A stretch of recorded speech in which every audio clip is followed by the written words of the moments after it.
മഴ കൊള്ളുന്ന ഏരിയയിലാണ് നമ്മുടെ KSEBിൻ്റെ മീറ്ററൊക്കെ വരുന്നതെങ്കിൽ ഇതുപോലെ ഒരു ഷെയ്ഡ് മാർക്കറ്റിൽ അവൈലബിൾ ആയിട്ടുണ്ട്. ഇത് വെച്ച് കഴിഞ്ഞാൽ മഴയും കൊള്ളില്ല, അതുപോലെ വെയിലും കൊള്ളില്ല. നല്ലൊരു പ്രൊഡക്റ്റാണ്.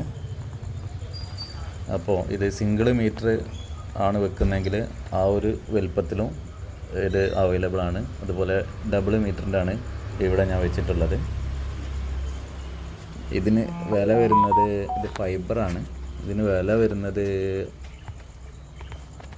850 റുപ്യയാണ് സിംഗിൾ മീറ്ററിന് വരുന്നത്. അതുപോലെ ഡബിള് വരുന്നത് 1150. ഇതിട്ട് കഴിഞ്ഞാൽ മഴയും പ്രശ്നമല്ല, വെയിലും പ്രശ്നമല്ല. FRP ആയതുകൊണ്ട് ഇതങ്ങനെ പെട്ടെന്ന് പൊളിഞ്ഞു പോകത്തില്ല.